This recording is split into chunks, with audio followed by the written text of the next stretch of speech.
جب جنگ یرموک کا موقع آیا، جب جنگ یرموک کا موقع آیا تو اس وقت صحابہ کرام، اس وقت حضور صلی اللہ علیہ وسلم آپ پردہ فرما گئے تھے۔ اس کے بعد کی یہ بات ہے، اس وقت صحابہ کرام میں بڑے بڑے جلیل القدر صحابہ حضرت عبداللہ اور حضرت ابو سفیان، حضرت اکرمہ اور حضرت عبداللہ ابن رواح اور حضرت ابو عبیدہ بن جراح، یہ تمام بڑے بڑے صحابہ کرام تھے۔ تو ان صحابہ کرام کے اندر انہیں جب جنگ یرموک میں بھیجا گیا، اور وہ جنگ اتنی بڑی جنگ تھی کہ وہ جو روما کے تمام عیسائی تھے ان کی تعداد اور ان کی طاقت اتنی بڑی تھی کہ ان کے لشکر کی تعداد 10 لاکھ بتائی جاتی ہے، 10 لاکھ تعداد بتائی جاتی ہے۔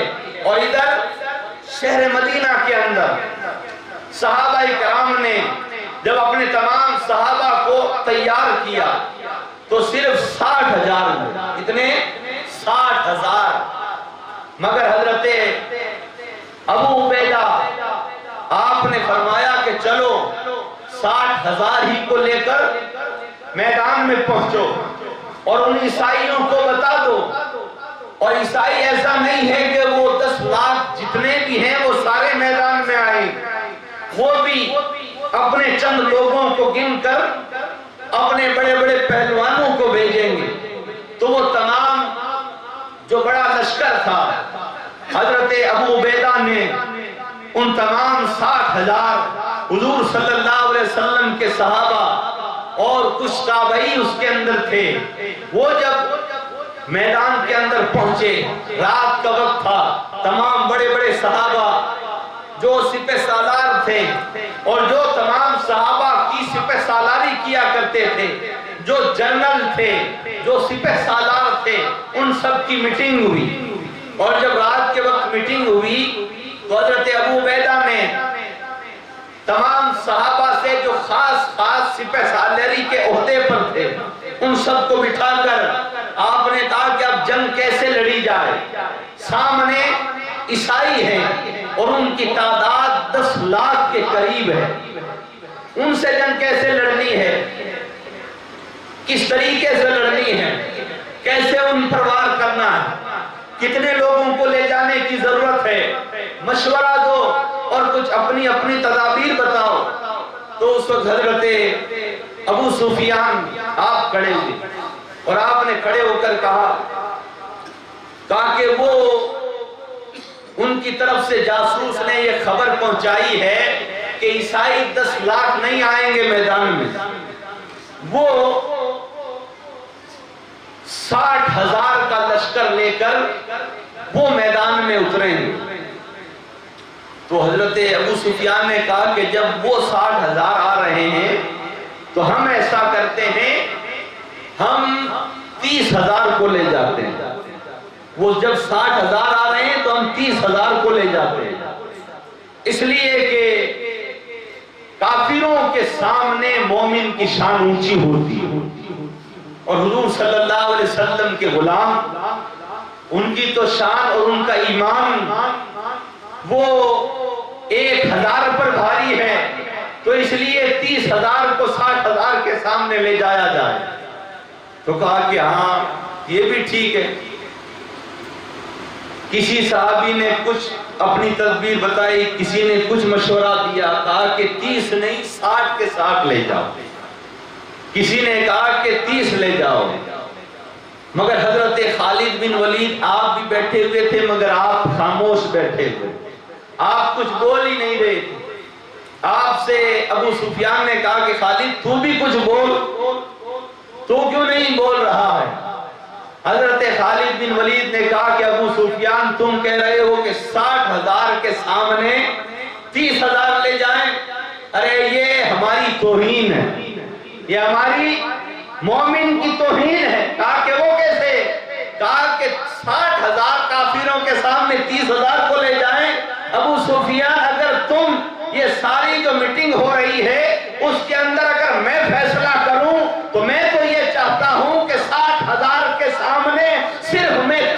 بندے لے کر جاؤں، صرف 30 ہی بندے لے کر جاؤں۔ تمام صحابہ اچھل پڑے، انہوں نے کہا خالد کیا بات کر رہا ہے؟ حضرت خالد بن ولید نے کہا کہ میں نے تو 30 کا کہہ دیا ہے، خالد کا یہ ایمان ہے کہ اگر خالد تنے تنہا اتر جائے تو لاکھوں کو مار کر مارے۔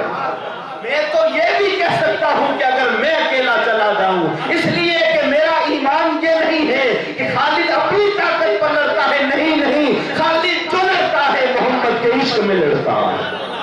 حضور صلی اللہ علیہ وسلم کی نگاہوں کا کرم یہ ہے کہ سرکار کا نگاہوں کا کرم ہے، آپ کے فیض کا مقام ہے کہ خالد اکیلا ہی ان پر کافی ہے، اکیلا ہی لڑنے کے لیے تیار ہے۔ انہوں نے کہا خالد جذبات میں مت آؤ، ایسی باتیں مت کرو، تم 30 آدمی لے جاؤ گے۔ حضرت خالد بن ولید نے کہا یہ 30 بھی زیادہ، تاکہ ان جیسوں کے سامنے، اس لیے کہ کفر اسلام کے سامنے اور مومن کے سامنے کوئی حیثیت نہیں رکھتا۔ آپ کا ایمان اور آپ کا جوش یہ تھا۔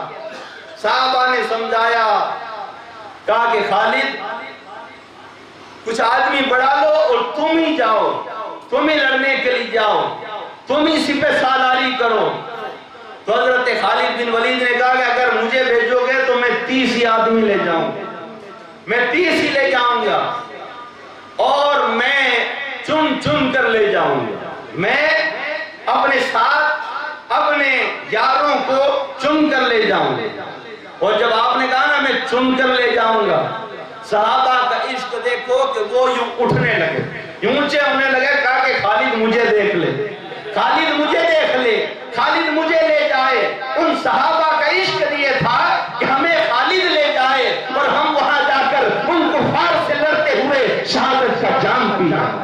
ان کا عشق ایسا تھا، وہ چاہتے تھے کہ مجھے لے جائے، مجھے لے جائے۔ ابھی ادھر باتیں ہی ہو رہی ہے سپہ سالاروں میں، مگر ابو سفیان نے حضرت ابو عبیدہ نے کہا کہ خالد تم کہتے ہو 30 ہی لے جاؤ گے، مگر ہمیں تمہیں ہی بھیجنا ہے، تمہیں ہی جانا ہے۔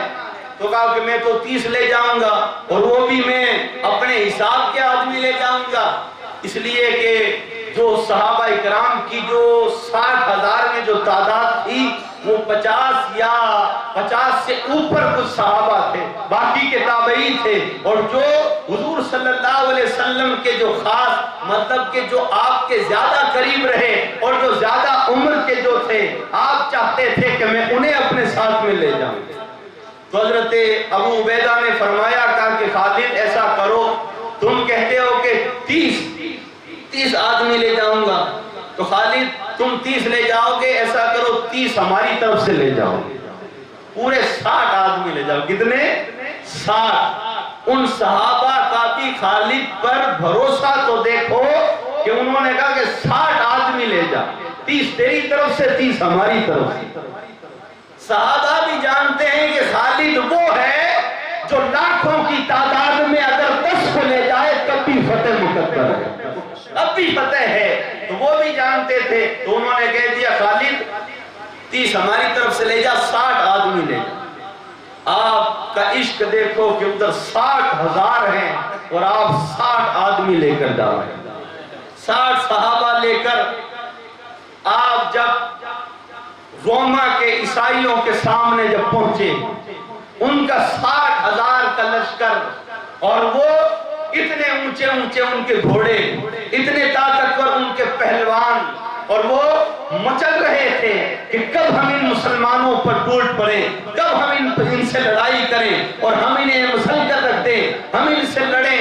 اس قدر وہ آگے بڑھ رہے تھے، مگر انہوں نے جب حضرت خالد بن ولید کو آتے ہوئے دیکھا، حضرت خالد بن ولید آپ آ رہے ہیں، اس جنگ کی طرف بڑھ رہے ہیں، تو وہ جو عیسائیوں کا جو سپہ سالار تھا، اس نے مسکرا کر کہا کہ لگتا ہے کہ جنگ نہیں ہوگی، لگتا ہے کہ جنگ نہیں ہوگی۔ کہا کہ کیوں؟ کہا کہ وہ دیکھو، وہ چند صرف مسلمان ہمارے سامنے صلح کی بات کرنے آ رہے ہیں، وہ صلح کی بات کرنے آ رہے ہیں، مگر حضرت خالد بن ولید آپ جب آئے جب میدان میں پہنچے تب آپ نے کیا کیا؟ آپ 60 صحابہ کو لے کر آئے، مگر آپ نے کام وہی کیا جو آپ وہاں پر کہہ رہے تھے۔ آپ نے 60 میں سے 30 کو نکال کر سائیڈ میں کر دیا۔ عشق دیکھو اور آپ کا جذبہ دیکھو، آپ نے کیا وہی جو وہاں کہہ رہے تھے۔ 30 کو کہہ دیا تم یہاں پر آرام کرو، بیٹھ جاؤ۔ جب آپ نے 30 کو الگ کیا نا تو وہ آپس میں انہوں نے تلواریں نکال دی۔ انہوں نے کہا خالد ہمیں الگ کیوں کر رہا ہے؟ ہم بھی لڑیں گے، ہم بھی مریں گے، ہمیں بھی شہید ہونا ہے۔ وہ آپس میں کہنے لگے خالد ہم پر یہ ظلم مت کرو، ہمیں نہ بٹھا کر جاؤ، ہمیں اپنے ساتھ میں لے جاؤ۔ ایک دوسرے سے ایسی باتیں ہونے لگی۔ اب آپ نے کیا کیا کہ ایک پانی کا مٹکا تھا، اس کو اٹھا کر گرایا اور اس میں سے آپ نے 30 ٹھیکریاں مٹی کی الگ کی، اور اس کے اندر آپ نے کہا کہ میں نہیں 60، آپ نے 60 ٹھیکریوں پر ان تمام 60 کے نام لکھے اور پھر ان کو گرایا گیا۔ اب کہا کہ جو 30 ٹھیکریاں پہلے اٹھا لی جائے گی، جن کے نام 30 پہلے آ جائیں گے، انہی کو میں میدان میں لے جاؤں گا۔ تب سب چپ ہو گئے، کہا کہ چلو یہ کرو۔ ہر ایک صحابی کا حضور صلی اللہ علیہ وسلم کی محبت اور آپ سے عشق ایسا تھا کہ انہیں اپنی موت کی فکر نہیں تھی۔ وہ اپنی جان کو قربان کرنے کے لیے ہر وقت تڑپا کرتے تھے۔ اور جب 30 لوگوں کو، 30 صحابہ کو آپ نے الگ کر دیا اور 30 کو آپ نے لے کر آپ ان عیسائیوں کے پاس میں، وہ جو روما کے تمام عیسائی تھے، بڑے بڑے پہلوان تھے، ان کے سپہ سالار نے کہا اب جنگ نہیں ہوگی، وہ دیکھو مسلمان صلح کرنے آ رہے ہیں، وہ صلح کرنے آ رہے ہیں۔ حضرت خالد بن ولید جب قریب گئے، اس نے کہا کہ خالد صلح کرنے آ گئے، ڈر گئے ہم سے؟ حضرت خالد بن ولید نے کہا کہ ڈر نہیں گئے ہیں، بلکہ میں تمہیں یہ کہنے آیا ہوں کہ اب جنگ شروع کی، اب جنگ لڑی جائے۔ انہوں نے کہا خالد تمہارا لشکر کہاں ہے؟ حضرت خالد بن ولید نے کہا یہ کیا میرا لشکر کھڑا ہے، یہ کیا میرے سپاہی کھڑے ہیں؟ تو انہوں نے جب یہ سنا تو وہ بھی حیران ہو، وہ بھی سپہ سالار جو خود کو بہت بڑا پہلوان سمجھتا تھا، اس نے کہا کہ خالد ابھی اس قدر یہ جو جنگ لڑی جانے والی ہے، ہماری یہ تعداد نہیں دیکھ رہا ہے؟ خالد مذاق نہ کر، اور ہمارے ساتھ میں یہ مذاق کرنے کا وقت نہیں ہے، اگر لڑنا ہی ہے تو لا کسی فوج کو لا، ہمارے سامنے یہ مٹھی بھر آدمی لے کر آیا ہے۔ حضرت خالد بن ولید نے کہا کہ میرا لشکر اور میرے سپاہی تو یہی ہے، تو چاہے اگر چاہے تو اور بڑھا لے، تو چاہے تو اور بڑھا لے۔ اس نے اپنا گھوڑا حضرت خالد بن ولید کے قریب کیا اور اس نے حضرت خالد بن ولید کے گھوڑے کے قریب کر کے کانوں میں کہا کہ خالد مجھے ایک بات بتا۔ کہا کہ پوچھ، کیا پوچھتا ہے؟ کہا کہ خالد تمہارے نبی نے، تمہارے رسول نے کیا تمہیں اللہ کی تلوار کہا ہے؟ تمہیں ہی کہا ہے؟ حضرت خالد بن ولید نے کہا کہ ہاں مجھے ہی اللہ کی تلوار کہا، اسی لیے اب تم تیاری کر لو۔ پھر بھی وہ مانے نہیں، حضرت خالد بن ولید نے انہیں للکارا اور آپ نے کہا کہ میرے تو یہی سپہ سالار ہیں اور انہی سے تمہیں مقابلہ کرنا ہے، آ جاؤ۔ اور وہ بھی حیران رہے، مگر ادھر سے شروعات کر دی گئی۔ پھر جب لڑائی ہوئی 60 اور 30 کے بیچ میں، فجر کی نماز، ظہر کی نماز سے لے کر عصر کی نماز تک، عصر کی نماز کے بعد میں ایک صحابی نے آ کر، جنگ لڑی جا رہی ہے، شروع ہے، میدان کے اندر دھول اڑ رہی ہے، لڑائی ہو رہی ہے، اور ایک صحابی نے آ کر حضرت خالد بن ولید سے کہا اے خالد بن ولید، اے ہمارے سپہ سالار، اب تک ظہر سے لے کر عصر تک ہمارے 5 صحابی شہید ہوئے ہیں اور ان کے 12,000 مر چکے ہیں، 12,000 جہنم میں پہنچ چکے ہیں۔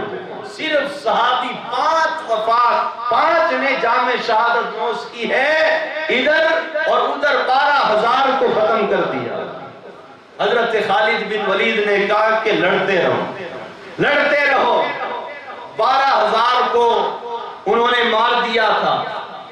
پھر اس کے بعد پھر وہ جنگ چالو رہی، لڑتے رہے اور اس کے بعد حضرت خالد بن ولید نے واپس اپنے اصحاب کو، اپنے یاروں کو واپس بلایا، اور جب واپس وہ جمع ہوئے 25 ہی ہیں، اور ادھر پھر آپ نے کئی ان عیسائیوں کو جہنم میں پہنچا چکے تھے، ادھر اب 60,000 میں سے آپ نے ان لوگوں کو صرف 35,000 ہی چھوڑا۔ ادھر 25 ہیں، ادھر صرف 35,000 رہ گئے ہیں۔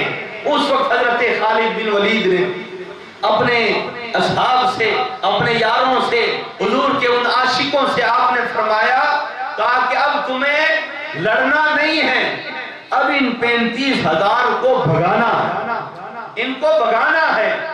اور بھگاتے بھگاتے انہیں وہ جو لشکر 9,40,000 کا جو لشکر ابھی پیچھے بیٹھا ہوا ہے، ان تک ان 35,000 کو دھکیلنا ہے اور وہاں تک پہنچانا ہے۔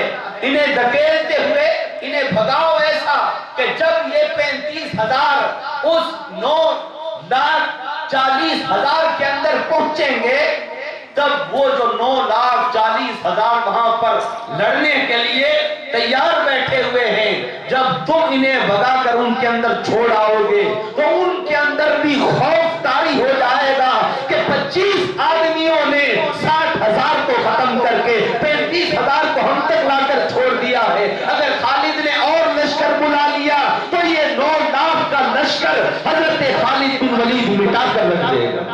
اس لیے اب انہیں مارنا نہیں ہے بلکہ بھگانا ہے۔ آپ نے پھر انہیں بھگانے کا جب کہا اور وہ 35,000 پھر بھاگے، اور اس قدر بھاگے کہ وہ ان اپنے 9,00,000 لوگوں کے اندر جا کر ان کے اندر بھگدڑ مچ گئی۔ کہا کہ کیا ہوا؟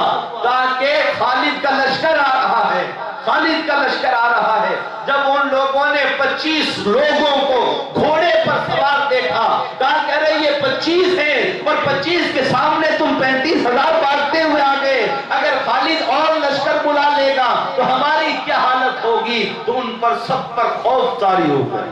انہوں نے کہا ہم لڑ نہیں سکتے ہیں، ہم اگر ان سے لڑیں یہ 25 ہو کر 60,000 پر بھاری پڑتے ہیں، اگر خالد نے اور لشکر بلا لیا تو پھر کیا ہوگا؟ حضرت خالد بن ولید کے سامنے ان تمام رومیوں نے اپنے گھٹنے ٹیک دیے اور جنگ یرموک اس قدر حضرت خالد بن ولید نے فتح پائی۔ صرف 30 لوگوں سے، صرف 30 آدمیوں سے، اور حضرت خالد بن ولید کے ساتھ آپ کا ایک یار، خاص دوست وہ رہتا تھا، وہ بھی بہت عاشق تھا، اور جب کبھی بھی جنگ میں جانا ہوتا تو سپاہیوں کا حال تو یہ ہوتا ہے کہ جب وہ میدان میں لڑنے کے لیے جاتے ہیں تو لوہے کا لباس پہن لیتے ہیں، مگر وہ جو حضرت اسود ان کا نام ہے، حضرت اسود، جب وہ جنگ میں جانے کے لیے تیار ہوتے تھے، جب میدان جنگ میں پہنچتے تھے وہ کیا کرتے؟ وہ لوہے کی جو زرہ ہوتی وہ تو پہنتے ہی نہیں تھے، مگر جو کرتا پہنا ہوا ہوتا وہ بھی اتار دیتے اور اس کے بعد لڑتے، اور لڑتے کہاں؟ حضرت خالد بن ولید کے پاس میں، آپ کے ارد گرد گھوم کر لڑتے، آپ کے پاس میں لڑتے۔ ایک جنگ کے اندر یہی ہوا کہ وہ اپنا کرتا اتارے لڑ رہے ہیں، حضرت خالد بن ولید کے پاس میں لڑ رہے ہیں اور صحابہ بھی ہیں، اور جنگ اس قدر تیز ہو چکی ہے کہ وہ جو کفار ہیں وہ مسلمانوں پر غالب آ رہے ہیں، مسلمانوں پر چڑھائی کر رہے ہیں۔ اس وقت حضرت خالد بن ولید کی طرف حضرت اسود نے دیکھا، حضرت خالد بن ولید آپ نے اپنی تلوار جھکا لی اور تلوار جھکا کر آپ ادھر ادھر دیکھنے لگے، ادھر ادھر ادھر کچھ چیز ڈھونڈنے لگے۔ حضرت اسود نے کہا خالد تو اتنا بڑا سپہ سالار ہو کر آج اس وقت ایسے موقع پر جب خونی جنگ لڑی جا رہی ہو تیرا دماغ خراب ہو گیا ہے؟ ارے خالد یہ کیا کر رہا ہے؟ میں تو تجھے بہت عقل مند سمجھتا تھا، آج پتا چلا ہے کہ تو اتنا بڑا بے وقوف ہے۔ حضرت خالد نے کہا کیا ہوا؟ کہا کہ ارے خون ریزی کی جنگ لڑی جا رہی ہے اور تو یہاں پر کیا ڈھونڈ رہا ہے؟ حضرت خالد نے کہا کہ میری ٹوپی گم ہو گئی ہے، میں اس ٹوپی کو ڈھونڈ رہا ہوں۔ انہوں نے کہا خالد شرم کر، اے خالد تجھے کیا ہو گیا ہے؟ اتنی بڑی جنگ لڑی جا رہی، دشمن ہمارے سر پر آ چکا ہے اور ہم شکست کھانے والے ہیں اور تو کہتا ہے ٹوپی کہاں ہے؟ ٹوپی کہاں ہے؟ خالد ٹوپی کو چھوڑ اور جنگ کے اندر لڑ، ارے ہماری شکست ہونے والی ہے۔ حضرت خالد بن ولید نے کہا اسود تجھے پتا نہیں ہے وہ صرف ٹوپی ہی نہیں ہے، ارے اس ٹوپی کے اندر میرے آقا حضور صلی اللہ علیہ وسلم کا منہ مبارک ہے۔ اے خالد میں اس ٹوپی کو نہیں بلکہ سرکار کے منہ مبارک کو ڈھونڈ رہا ہوں، ارے جب تک وہ ٹوپی نہیں ملے گی ہم فتح حاصل نہیں کر سکتے ہیں۔ اے اسود مجھے وہ ٹوپی مل جانے دے، اس کے بعد دیکھ کیا ہوتا ہے۔ اچانک سے حضرت خالد بن ولید کو جب وہ ٹوپی مل جاتی ہے آپ اس ٹوپی کو پہن کر واپس میدان میں اترتے ہیں اور اس کے بعد تھوڑی ہی دیر میں رب تبارک و تعالیٰ کی طرف سے آپ پر فتح مقدر کر دی جاتی۔ انہوں نے تمام صحابہ کو حیرت ہوئی، کہا کہ خالد سپہ سالاری کرتا ہے اور ایسے کام کرتا ہے، ٹوپی کے خاطر پورے مسلمانوں کو، پورے صحابہ کو خطرے میں ڈال دیتا ہے۔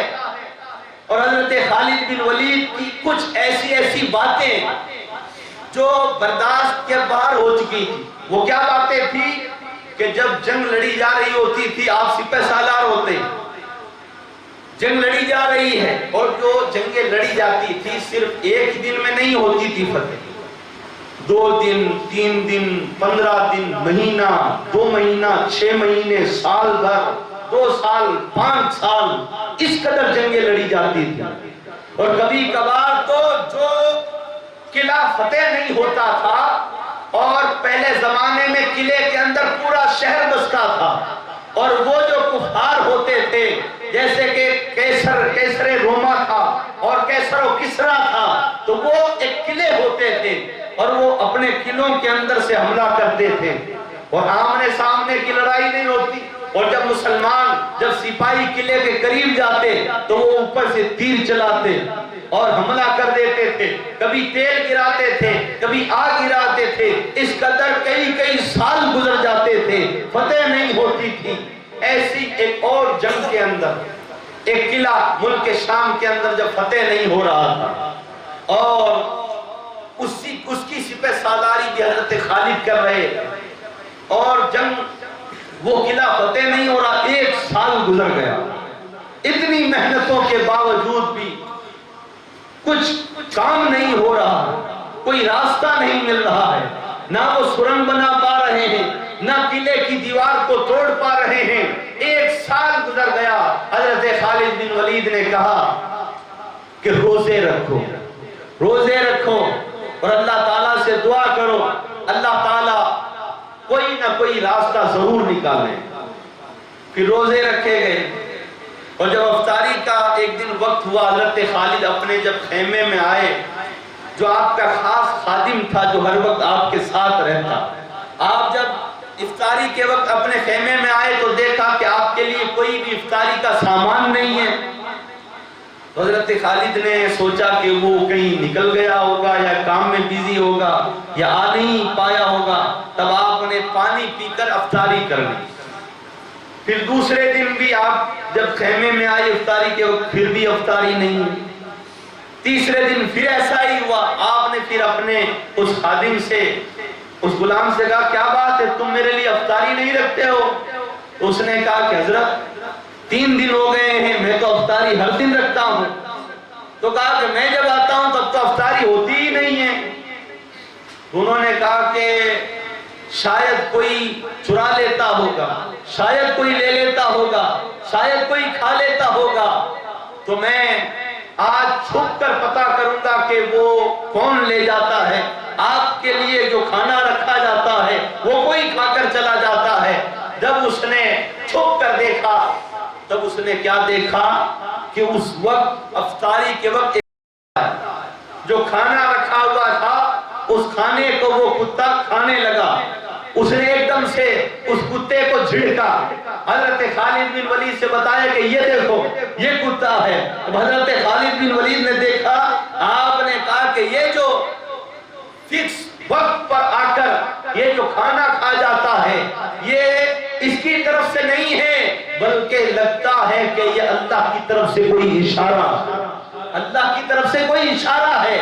آپ نے اس کتے کا پیچھا کیا, اس کے پیچھے پیچھے بھاگتے رہے اور وہ کئی دور پہاڑوں میں سے جنگلوں سے ہوتا ہوتا ایک ندی کے کنارے, ایک جھرنے کے کنارے پہنچا. اور جب وہاں پر پہنچا تو دیکھا گیا کہ وہ ایک چھوٹی سی سرنگ کے اندر گھس گیا. اب جب وہ سرنگ کے اندر گھسا, حضرت خالد بن ولید نے بھی پیچھے پیچھے جا کر دیکھا تو وہ سرنگ اس قلعے کے اندر جا رہی تھی, اس قلعے کے اندر داخل ہو رہی تھی. آپ نے اللہ تعالیٰ کا شکر ادا کیا اور اپنے تمام سپاہیوں سے کہا کہ دیکھ لیا تم نے روزے کی کتنی بڑی برکت ہے. ارے ہمیں جو 1 سال بھر تک جو راستہ نہیں مل رہا تھا, اللہ تعالیٰ نے روزے کی برکت سے راستہ بتا دیا. اور وہ سرنگ تھی بہت سی چھوٹی, بہت پتلی تھی. آپ نے کہا کہ 100 پتلے جسم والے میرے ساتھ میں آ جائیں. 100 آپ نے اپنے سپاہی لیے, مگر کہتے ہیں کہ صرف 85 ہی اندر جا سکے, باقی کے رہ گئے تھے اس لیے ان کا جسم موٹا تھا. اور وہ اس قدر 85 ہی لوگ اندر گئے اور انہوں نے اسی وقت اس قلعے کو فتح کر دیا. حضور صلی اللہ علیہ وسلم کے عاشقوں کا یہ حال تھا. اور ایک اور جنگ کے اندر حضرت خالد بن ولید, آپ کی جو عادت تھی جس کے لیے صحابہ اکرام آپ کو کہتے رہتے تھے خالد ایسا مت کیا کرو, ایسا مت کیا کرو, وہ آپ کیا کرتے تھے, وہ آپ یہ کرتے تھے کہ ادھر جنگ لڑی جا رہی ہے اور آپ سپہ سالار ہیں, مگر آپ کیا کرتے تھے, ادھر تو جنگ لڑی جا رہی ہے, آپ وہاں سے اپنا گھوڑا لے کر عمرہ کرنے چلے جاتے تھے, عمرہ کرنے کے لیے چلے جاتے تھے. ادھر جنگ شروع ہے, ادھر جنگ لڑی جا رہی ہے, سپاہیوں کو پتا نہیں ہے کہ ہمارا سپہ سالار تو ہے ہی نہیں. جب پتا چلتا سارے سپاہی افسوس کرتے کہ یہ ہمارا سپہ سالار کیسا ہے, لڑائی کے دوران لڑائی چھوڑ کر عمرہ کرنے کے لیے چلا جاتا. آپ نے ایسا ایک مرتبہ نہیں بلکہ کئی مرتبہ ایسا کیا. پھر کسی نے آپ کی شکایت حضرت عمر سے کر دی, کہا کہ خالد پوری جنگ, ادھر جنگ ہو رہی ہے اور آپ چھوڑ کر عمرہ کرنے کے لیے چلے جاتے ہیں. تب حضرت عمر نے آپ کو پابند کیا, خالد آج کے بعد میں ایسی شکایت نہیں آنی چاہیے. اور آپ کی جو اسپیڈ تھی لڑائی کی, آپ کو صحابہ اکرام ادھر ملک شام میں لڑائی ہو رہی ہے اور ادھر روم کے اندر لڑائی ہو رہی ہے, ادھر یمن کے اندر اگر لڑائی ہو رہی ہے, اگر صحابہ کی طرف سے کوئی آپ کے لشکر کو اور آپ کو پیغام آتا تھا اور وہ قاصد آ کر آپ کو پیغام دیتا تھا, خالد جلدی سے آپ اگر ملک شام ہوتے اور آپ کو حکم دیا جاتا کہ آپ فوراً اپنے تمام سپاہیوں کو لے کر روم کی طرف پہنچو. حضرت خالد بن ولید کی سپیڈ وہ ایسی تھی کہ وہ آپ کا قاصد آپ کے پاس میں خط لے کر آتا, ابھی ان صحابی کے پاس نہیں پہنچتا تھا, آپ پورے لشکر کو لے کر وہاں پہنچ جایا کرتے. اتنی سپیڈ تھی. اور آپ نے اپنے تمام سپاہیوں سے کہہ رکھا تھا کہ نہ تمہارے لیے کوئی بستر ہے, نہ تمہارا آرام ہے, تمہیں آرام کرنا ہے گھوڑے کی پیٹھ پر کرو, کھانا کھانا ہے گھوڑے کی پیٹھ پر کرو, سونا ہے گھوڑے کی پیٹھ پر تم سو. اس قدر آپ کے اندر اسپیڈ تھی کہ تاریخ کے اندر حضرت خالد بن ولید نے جو جنگیں لڑی ہے اور جن راستوں سے ہو کر آپ شارٹ راستوں سے ہو کر دوسری جگہ سے دوسری جگہ تک پہنچتے تھے, اس قدر اسپیڈ میں پہنچا کرتے تھے. آپ کے ساتھ میں جو بھی سپاہی رہتا تھا وہ کبھی بھی زمین پر پیر نہیں رکھتا تھا, بلکہ ان کا سونا بھی گھوڑے کی پیٹھ پر ہوتا تھا, ان کا سونا بھی گھوڑے کی پیٹھ پر, کھانا بھی گھوڑے کی پیٹھ پر ہوتا تھا. اور آپ کی طرف تھا تاکہ کوئی بھی اپنے گھوڑے سے نیچے نہیں اترے. اور آپ اس قدر خطرہ مول لیتے تھے، اس قدر کہ جو ریگستان ہوتا تھا، عرب کا ریگستان مشہور ہے، عرب کا ریگستان اس قدر بڑا ہے کہ بہت بڑا سمندر بھی اس کے سامنے چھوٹا لگتا ہے. اگر ریگستان کے راستے سے ہو کر کوئی گزرے تو اسے یہ پتہ نہیں رہتا جب وہ بیچ میں پہنچتا ہے کہ ادھر ملک شام ہے یا ادھر یمن ہے یا ادھر مدینہ ہے یا ادھر مکہ ہے، اسے پتہ نہیں چلتا ہے، اس لیے کہ وہاں کوئی بورڈ تو لگے ہوئے ہوتے نہیں، نہ کوئی راستہ ہوتا ہے.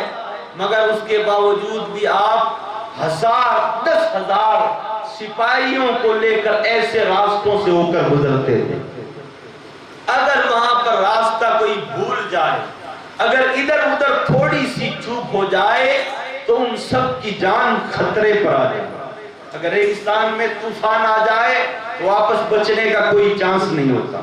یہ بھی شکایت آپ کی پہنچی، کہا کہ خالد ایسے ایسے راستوں سے تمام مجاہدوں کو لے کر گزرتا ہے، ایسے گزر جاتا ہے جیسے کہ اس کو رستہ پتہ ہے. اگر خدا نہ خواستہ تھوڑی سی چوک ہو جائے، اگر ادھر کے بدلے ادھر چلے جائیں تو تمام سپاہیوں کی جان خطرے میں آ جائے.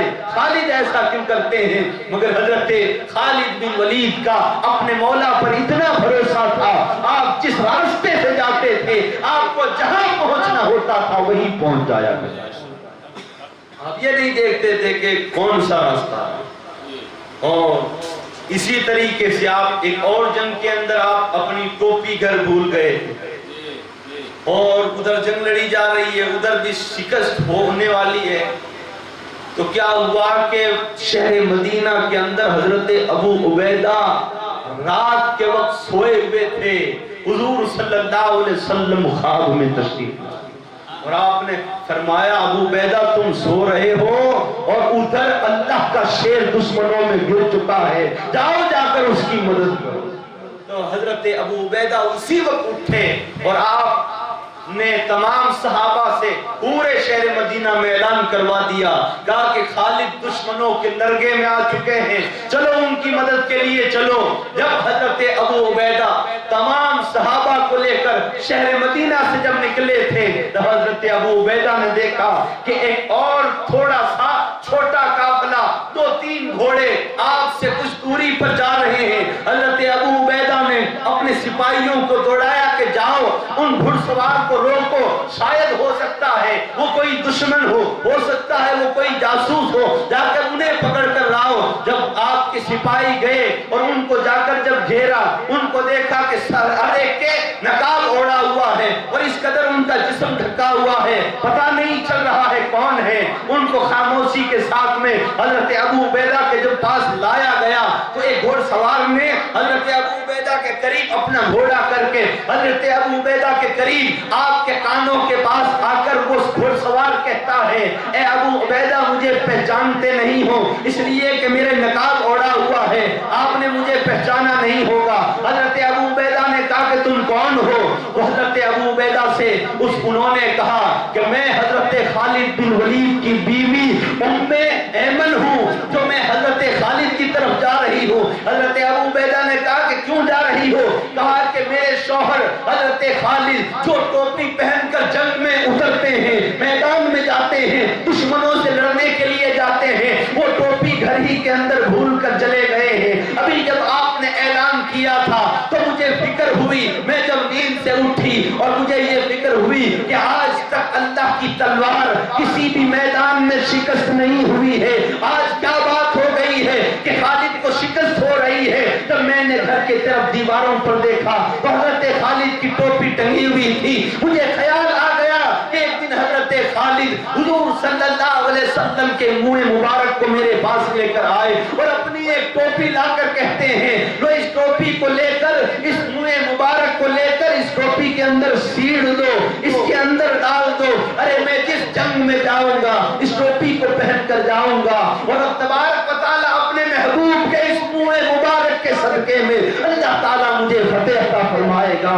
آج یہ ٹوپی خالد یہاں پر بھول کر چلے گئے ہیں، اس لیے میں یہ ٹوپی دینے کے لیے جا رہی ہوں۔ حضرت ابو عبیدہ نے کہا کہ جلدی جاؤ۔ ادھر سے آپ بھی اپنے تمام ساتھیوں کو لے کر اس میدان کی طرف گئے۔ ادھر جنگ چل رہی ہے، ادھر عیسائیوں سے لڑائی چل رہی ہے، اندھیرا چھا چکا ہے۔ حضرت خالد بن ولید نے بھی دیکھا کہ کوئی اور سوار آئے ہیں، وہ بھی بڑی شان سے لڑ رہے ہیں۔ حضرت خالد نے اپنا گھوڑا دوڑا کر جب ان کے قریب کیا اور کہا کہ تم کون ہو؟ حضرت خالد بن ولید کی آپ کی زوجہ نے کہا کہ خالد میں تمہاری ہی بیوی ہوں جو تمہیں یہ ٹوپی دینے کے لیے آئی ہوں۔ حضرت خالد بن ولید نے مسکرا کر وہ ٹوپی اپنے زرہ کے اندر رکھ کر پھر آپ نے اپنی بیوی کو اجازت دی اور آپ کی سہیلیوں کے ساتھ میں آپ کی بیوی واپس مدینے کی طرف روانہ ہو جاتی ہے۔ ادھر حضرت ابو عبیدہ نہیں پہنچتے ہیں، اس سے پہلے جنگ کا نقشہ بدل دیتے ہیں اور حضرت خالد بن ولید فتح فرما دیتے ہیں۔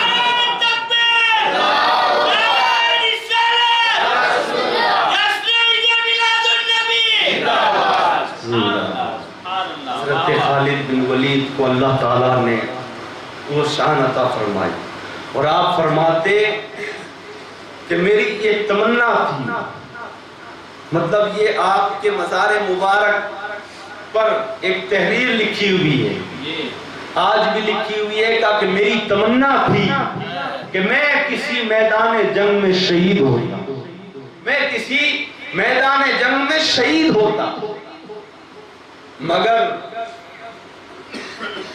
اللہ تعالیٰ نے مجھے کسی بھی میدان میں شکست نہیں دی بلکہ فتح ہی عطا فرمائی، اور میرے جسم کا کوئی ایسا حصہ نہیں ہے جہاں پر تلوار کا، نیزے کا، تیر کا، خنجر کا کوئی میرے جسم کا ایسا حصہ باقی نہیں جہاں پر تیر، خنجر، تلوار نہیں لگی۔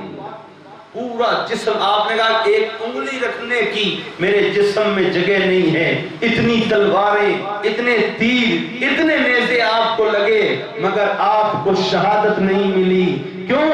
اس لیے کہ جب آپ اپنے بستر پر، آپ آخری وقت میں جب آپ کی وفات کا وقت قریب آیا، اس وقت آپ نے کہا کہ کاش میں میدان جنگ میں شہید ہو جاتا۔ اس وقت آپ کی بیوی نے کہا کہ خالد تم کسی میدان میں کیسے شکست پا سکتے ہو؟ ارے تمہیں مصطفیٰ نے اللہ کی تلوار کہا ہے اور اللہ کی تلوار کسی میں ٹوٹ ہی نہیں سکتی ہے، اس لیے اللہ تعالیٰ نے تمہیں کبھی بھی شہید نہیں کروایا۔ جو اللہ کی تلوار ہوتی ہے وہ کافروں پر قہر خدا بن کر اترتی ہے۔ اے خالد تم کیسے شہید ہو سکتے ہو؟ اللہ کی تلوار کیسے ٹوٹ سکتی ہے؟ حضرت خالد بن ولید کے ایسے کئی کارنامے ہیں جس پر دنیا حیران ہے۔ حضرت خالد بن ولید نے جو جنگیں لڑی ہے، آج سے لے کر آج تک کوئی بھی ایسا بندہ نہیں ہوا ہے، کوئی بھی ایسا سپہ سالار نہیں ہوا ہے، کوئی بھی فاتحین اسلام ایسا نہیں ہوا ہے جس قدر حضرت خالد بن ولید نے جنگیں لڑی۔ اور آپ کی اور بھی بات تھی، کل انشاءاللہ دیکھیں گے کہ وہ جب حضرت ابوبکر صدیق آپ امیر المومنین بنے تھے، اس وقت جب سرکار صلی اللہ علیہ وسلم آپ نے وصال فرمایا، اس وقت سرکار صلی اللہ علیہ وسلم نے اپنے وصال سے پہلے فرما دیا تھا کہ جب میں چلا جاؤں گا تو قیامت سے اب سے لے کر قیامت تک دنیا کے اندر 30 دجال ہوں گے، 30 دجال پیدا ہوں گے، اور وہ جھوٹے ہی نہیں ہوں گے بلکہ وہ نبوت کا دعویٰ بھی کریں۔ اور ہوا بھی ایسا، ادھر سرکار صلی اللہ علیہ وسلم کا وصال ہوا، ہر ایک قبیلہ جو شہر مدینہ سے دور تھا، یہودی تو پہلے ہی بیٹھے تھے اس لیے کہ وہ سامنے سے مقابلہ نہیں کر سکتے تھے، پھر انہوں نے یہ انتظار کیا کہ یہ اسلام کی جو شمع روشن ہے اس وقت تک ہے جب تک محمد حیات ہے، محمد صلی اللہ علیہ وسلم کے وصال کے بعد میں ہم اسلام کو دنیا کی سطح ہستی سے مٹا کر رکھ دیں گے۔ مگر اس کو کون مٹائے؟ جسے رب تبارک و تعالیٰ رکھے۔ تو حضرت ابو بکر صدیق نے وہ ڈور سنبھالی. آپ نے جن لوگوں نے جو مرتد ہو گئے تھے، پہلے تو کلمہ پڑھتے تھے، نماز پڑھتے تھے، مسلمان تھے، مگر ادھر سرکار کا وصال ہوا، سارے کے سارے جو شہر مدینہ سے باہر تھے، الگ الگ قبائل تھے، ان سب نے اسلام کے خلاف وہ کھڑے ہو گئے اور الگ الگ اپنے اپنے قبیلوں کے سرداروں کو انہوں نے نبی بنا دیا. کہا کہ نبی بننے میں اتنا فائدہ ہے، اتنی عزت ہے، اتنے غلام ہوتے ہیں، بادشاہی ہوتی ہے. تو ایسے کئی الگ الگ جگہ پر، یمن کے اندر، شام کے اندر اور روما کے اندر ایسے الگ الگ نبی اٹھے جنہوں نے نبوت کا دعویٰ کر دیا. تو انشاءاللہ کل اگر موقع ملا تو یہ بات کریں گے. اب تھوڑا سا ذکر، کیونکہ آج مجھے کہا گیا کہ کچھ ذکر حضرت شاہ رکن الدین جو ہم سب کے شیخ ہیں، پیر و مرشد ہیں، جتنے بھی ہم یہاں پر سمرا برادری ہے، جو قوم ہے، ان سب کے وہی پیر ہیں حضرت مخدوم باالحق زکریا ملتانی. ان کے بیٹے ہیں حضرت شاہ صدر الدین عارف اور ان کے بیٹے ہیں حضرت شاہ رکن الدین.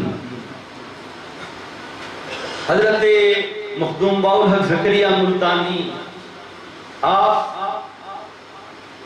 کو رب تبارک و تعالیٰ نے وہ مقام عطا فرمایا کہ آپ پیدائشی ولی ہیں، پیدائشی آپ ولی ہیں، اور آپ کے بیٹے بھی پیدائشی ولی. حضرت شاہ رکن عالم وہ بھی پیدائشی ولی. حضرت مخدوم باالحق زکریا ملتانی، آپ رمضان المبارک میں 27ویں رات کو پیدا ہوئے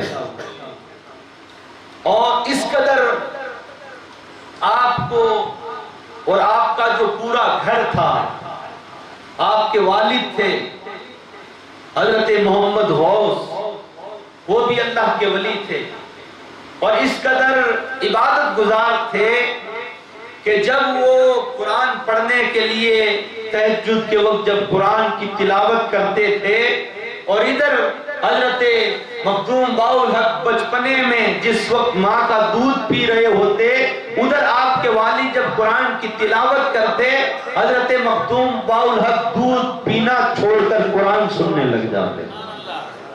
اس بچپنے میں آپ کے والد کہتے کہ شاید یہ بچہ ہے، آواز سن کر دیکھ رہا ہو، پھر چپ ہو جاتے، تو پھر دودھ پینے لگ جاتے.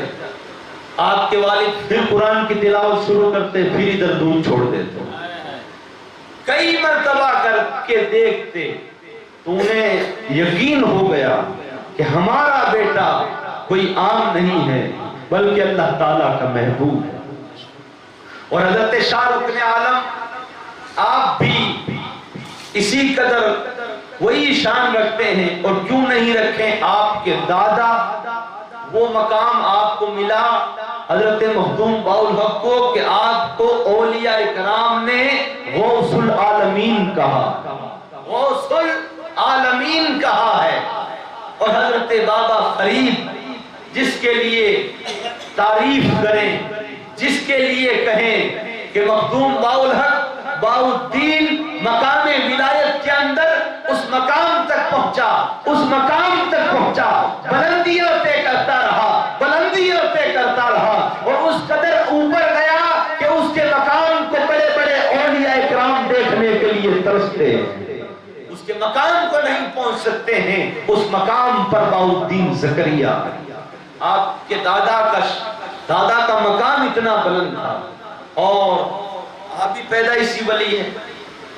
اور آپ کے دادا حضرت مخدوم باالحق زکریا ملتانی، آپ کو علم سے بڑی محبت تھی. آپ کے والد تو بہت جلدی وفات پا گئے تھے، مگر اس کے باوجود بھی آپ کے جو چچا تھے حضرت احمد غوث، انہوں نے آپ کو اپنے والد کی مسند پر جب بٹھا دیا تھا 14 سال کی عمر میں، تب آپ نے اپنے چچا سے کہا کہ چچا میں ابھی اس لائق نہیں ہوں، مجھے ابھی علم حاصل کرنا ہے. ابھی مجھے پڑھنا ہے، مجھے علم حاصل کرنا ہے، چچا یہ مسند آپ سنبھالو، میں علم حاصل کرنے کے لیے جا رہا ہوں۔ اور آپ وہاں سے نکل کر بخارا چلے گئے۔ بخارا کے اندر آپ نے علم حاصل کیا۔ آپ کے اساتذہ، آپ کے پڑھانے والے استادوں کی تعداد بتائی جاتی ہے کہ حضرت مخدوم باالحق نے 444 اساتذہ سے علم حاصل کیا۔ 444 استادوں سے، بڑے بڑے عالموں سے، علماء سے، اولیاء سے علم حاصل کیا۔ اور علم حاصل کیسے کرتے تھے؟ جس کسی بھی عالم یا صوفی کے پاس پہنچتے تھے تو 1 یا 2 دن رہتے، اور جتنا بھی علم اس عالم کے سینے میں ہوتا تھا، مخدوم باالحق اپنے بچپنے کے اندر اس کے سینے سے وہ تمام علم کو کشف کے ذریعے سے اپنے سینے میں لے لیا۔ ایسے آپ نے 444 اساتذہ سے علم حاصل کیا بچپنے کے عالم میں۔ اور جب آپ نے علم حاصل کر لیا، اس کے بعد آپ کو علم لدنی سکھایا گیا۔ وہ علم لدنی کون سکھاتا ہے، کون بتاتا ہے؟ حضرت خضر علیہ السلام۔ حضرت خضر علیہ السلام نے حضرت مخدوم باالحق زکریا ملتانی کو اپنے ساتھ میں 3 سال تک رکھا۔ 3 سال تک حضرت باؤالدین زکریا ملتانی حضرت خضر علیہ السلام کے ساتھ میں رہے۔ اس کے بعد آپ حرم شریف آئے، آپ نے حج کیا، اور اس کے بعد جب حضور صلی اللہ علیہ وسلم کے روضے کے پاس آئے، تب آپ کو اولیاء کرام میں، علماء میں وہ مقام سرکار کی طرف سے ملا کہ آپ نے 5 سال تک حضور کے روضے کے قریب بیٹھے تھے۔ 5 سال تک۔ آج ہر کوئی تڑپتا ہے کہ ہمیں وہ جگہ مل جائے، ہمیں وہ جگہ مل جائے، مگر حضرت مخدوم باالحق آپ کا مقام کتنا بلند ہے کہ حضور صلی اللہ علیہ وسلم نے آپ کو 5 سال تک اپنے پاس میں رکھا۔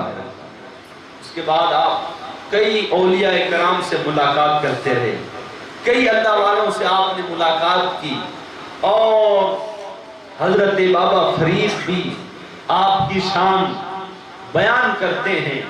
اور جب کبھی بھی حضرت بابا فرید کو ملنا ہوتا، کبھی آپ آ جاتے، کبھی آپ کے ساتھ، آپ کے پاس میں حضرت مخدوم باالحق آ جاتے، اور یہ دونوں آفتاب ولایت کے، دونوں آفتاب و مہتاب جب کسی بستی کی طرف نکلتے تھے، کئی دن گزر جایا کرتے تھے، کئی مہینے گزر جایا کرتے تھے، واپس نہیں آتے۔ حضرت بابا فرید کہتے ہیں کہ ہم ایک مرتبہ ایسی جگہ پر پہنچے، اس لیے کہ اللہ والوں کا کام کیا ہوتا، وہ تبلیغ کرتے، لوگوں تک اسلام پہنچا، لوگوں کو اسلام کی دعوت دیتے تھے۔ بابا فرید کہتے ہیں ہم ایسے مقام پر پہنچے جہاں پر ایک بہت بڑا دریا ہے، اور دریا کے اس پار بستی بس رہی ہے، مگر کنارے پر کوئی کشتی نہیں ہے، مگر حضرت مخدوم باالحق میرے ساتھ اور میں ان کے ساتھ میں، ہم دونوں بھائی اپنا ایک دوسرے کا ہاتھ پکڑ کر اس سمندر پر ایسے چلے ہیں جیسے کہ کسی راستے پر چلے رہے ہیں۔ یوں کر کے انہوں نے راستہ پار کر، اور راستہ پار کر کے چلے گئے، لوگوں کو اللہ تعالیٰ کے بارے میں اسلام کی باتیں بتائی، دین کی باتیں بتائی، کئی لوگوں کو اسلام میں داخل کیا، اور ایک ایسی جگہ پہنچے جہاں پر وہاں کا معاملہ یہ تھا کہ جب اس گاؤں کے اندر کوئی آدمی مر جاتا تھا تو پھر اس میت کو وہ گاؤں والے، اس کے گھر والے، رشتہ دار کیا کرتے تھے، ایک گاؤں کے باہر ایک پہاڑی کی ایک غار تھی، اس غار کے اندر لا کر اس کی میت کو اس غار میں رکھ دیتے تھے، اور کسی نہ کسی اس کے گھر والے کو اس میت کے پاس میں بٹھا دیتے، اور کہتے کہ یہاں بیٹھ جا اور دیکھنا اس میت کے ساتھ میں کیا سلوک ہوتا ہے، اس کے لیے کیا عذاب آتا ہے۔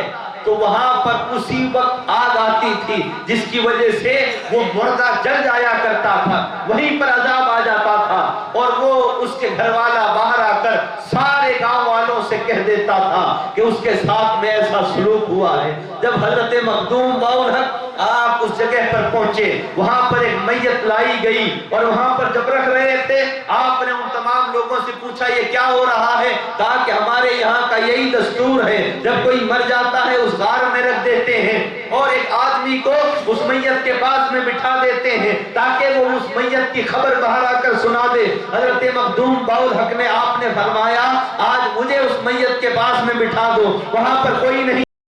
جب حضرت مخدوم باالحق اس میت کے پاس میں بیٹھ گئے، ادھر سے رب تبارک و تعالیٰ کے عذاب کے فرشتے جب اترے عذاب دینے ہی لگے، اللہ تعالیٰ کی طرف سے آواز آئی اے میرے عذاب کے فرشتوں واپس پلٹ آؤ، اس لیے کہ آج میرا محبوب مخدوم باالحق اس کے پاس میں بیٹھا ہوا ہے۔ ارے یہ جس کے پاس میں بیٹھ جاتا ہے ہم اسے عذاب نہیں دیا کرتے ہیں بلکہ اس کے لیے رحمتیں اتار دیا کرتے ہیں۔ تو بتاؤ کہ وہ تو کوئی اور لوگ تھے، ارے ہم تو مخدوم باالحق کے مرید ہیں، ارے ہم تو ان کے غلام ہیں، ارے ان کی نسبتیں ہم سے جڑی ہوئی ہیں، ارے جب ہم ان سے جڑے ہوئے ہیں تو ہمیں عذاب کیسے ہو سکتا ہے؟ ہمارے گلے کے اندر حضرت مخدوم باالحق کا پٹا ہے، جب ہم قبر میں جائیں گے رب تبارک و تعالیٰ کی طرف سے فرشتوں کو حکم ہو جائے گا اے فرشتوں اسے عذاب نہ دو، ارے یہ میرے مخدوم باالحق کا مرید آیا ہے، یہ شاہ رکن عالم کا مرید آیا ہے، یہ شاہ صدر الدین کا چاہنے والا آیا ہے، یہ غوث پاک کا مرید آیا ہے، یہ حضرت خواجہ غریب نواز کا مرید آیا ہے، یہ حضرت خواجہ نظام الدین کو چاہنے والا آیا ہے، یہ بندہ نواز گیسو دراز کا چاہنے والا آیا ہے، یہ حضرت مخدوم باالحق کا چاہنے والا آیا ہے۔ اس طریقے سے رب تبارک و تعالیٰ اپنے محبوب بندوں سے محبت فرماتا ہے، اور جو لوگ ان بندوں سے محبت کرتے ہیں، ان اولیاء سے محبت کرتے ہیں، رب تبارک و تعالیٰ اپنے ان بندوں سے بھی محبت فرماتا ہے۔ تو کسی نہ کسی اللہ کے ولی سے محبت کرتا ہے۔ تو بتاؤ کہ جب وہ غیر تھا، غیر قوم تھی، الگ مذہب تھا، الگ مذہب والوں کو اللہ تعالیٰ عذاب نہیں دیتا اس لیے کہ باالحق وہاں پر بیٹھا ہوا۔ ہم تو پھر ان سے جڑے ہوئے ہیں، ہم تو پھر ان کے مرید ہیں۔ ارے اللہ والوں کو رب تبارک و تعالیٰ نے وہ مقام عطا فرمایا ہے۔ ارے بتاؤ کہ جب اولیاء کرام کے مریدوں کا جب یہ عالم ہے تو بتاؤ کہ حضور صلی اللہ علیہ وسلم کے امتیوں کا، آپ کے عاشقوں کا کیا عالم ہوگا جو آپ کی محبت، آپ کا عشق لے کر سچا اور اس قبر کے اندر اترے گا، اس کے لیے عذاب نہیں ہوگا بلکہ اس کے لیے قبر کو جنت کے باغیچوں میں سے ایک باغیچہ بنا دیا جائے۔ یہ بتاؤ کہ سرکار سے جو سچی محبت کر کے جائے گا اس کے لیے کیا شان ہو جائے گی۔ ایسی کئی حضرت مخدوم باالحق آپ کی باتیں ہیں، آپ کے صاحبزادے کی باتیں ہیں، حضرت شاہ رکن عالم کی باتیں، حضرت شاہ رکن عالم بچپنے کے اندر آپ سے ایسی ایسی باتیں، ایسی ایسی کرامتیں صادر ہوتی تھی، اور خود حضرت مخدوم باالحق اپنے پوتے کو جانتے تھے کہ یہ رکن الدین بہت اونچا مقام حاصل کرنے والا ہے اور بہت بلند مقام پر پہنچنے والا ہے۔ حضرت شاہ رکن عالم بچپنے کے اندر ایک دن اپنے دادا کی پگڑی، اپنے دادا کا امامہ اٹھا کر اپنے سر پر رکھ لیتے ہیں، یوں سر پر رکھتے ہیں تو آپ کے والد حضرت شاہ صدر الدین عالی وہ کہتے ہیں بیٹا امامہ اتار دے، دادا کا امامہ ہے، سر پر نہیں رکھتے ہیں، بے عزتی ہو جائے گی۔ حضرت مخدوم باالحق نے اپنے بیٹے سے کہا کہ اسے روکو نہیں، ارے اسے روکو نہیں، ارے یہ جو تاج پہنا ہے یہ اسی کا حقدار ہے، یوں اس لیے کہ یہ اسی کا حقدار ہے، اور رب تبارک و تعالیٰ اسے اتنا اونچا مقام عطا فرمایا۔ اور جب حضرت شاہ رکن عالم آپ جب وصال آپ نے فرمایا، آپ کے دادا پہلے وصال فرما گئے، پھر آپ کے والد چلے گئے، پھر حضرت شاہ رکن عالم جب آپ کا وصال ہوا تو آپ کو بھی آپ کے دادا کے قدموں کے قریب آپ کو دفن کر دیا گیا۔ تو جب آپ کو وہاں پر دفن کر دیا گیا تو آپ کے سلسلے کے جو مشائخ تھے، اولیاء تھے، بزرگ تھے، ان کے خواب میں حضرت مخدوم باالحق آپ خواب میں تشریف لائے اور آپ نے آ کر کہا ارے تم نے قطب الاقطاب کو میرے قدموں میں لا کر سلا دیا ہے، ارے جب سے رکن الدین میرے قدموں میں آ کر سویا ہے اس دن سے میں نے اپنے پیروں کو سمیٹ لیا ہے، ارے اسے لے جا کر کہیں اور دفن کرو۔ اس کے ادب کے لیے میں نے اپنے پیروں کو سمیٹ لیا، بتاؤ کہ غوث العالمین جو دادا ہے، مگر دادا کے مقام پر، غوث العالمین کے مقام پر ہوتے ہوئے بھی اپنے پوتے کا ادب کر رہے ہیں، تو پتہ چلتا ہے رب تبارک و تعالیٰ نے شاہ رکن الدین کو بھی وہ مقام عطا فرمایا ہو کہ اتنی بڑی ہستی کو میرے قدموں میں لا کر سلا دیا ہے، میں نے اس کے ادب کی خاطر اپنے پیروں کو سمیٹ رکھا۔ تب کئی مہینے بعد حضرت شاہ رکن عالم کو واپس آپ کے اسی مزار سے آپ کو واپس نکالا، اور جو آج ہم دیکھتے ہیں آپ کا گنبد، وہ جو سبز گنبد ہے، ہر ایک عاشق کے مرید کے گھر میں وہ آپ کی درگاہ کا فوٹو ہے، وہ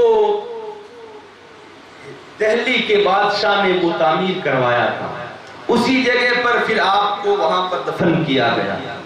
جب آپ کو آپ کے مزار مبارک سے جب نکالا گیا تھا تو حضرت شاہ رکن عالم آپ کی صورت اور آپ کا حلیہ ایسے بتا رہا تھا جیسے کہ ابھی دفن کیا، اس قدر آپ کی صورت چمک رہی تھی، خوشبوئیں آ رہی تھی۔ ان اللہ والوں کو رب تبارک و تعالیٰ نے اتنا اونچا مقام عطا فرمایا ہے۔ ہم دعا کریں رب تبارک و تعالیٰ ہمیں سچی محبت عطا فرمائے، سچا عشق عطا فرمائے، اللہ تعالیٰ ہمارے گناہوں کو معاف فرمائے۔ وما علینا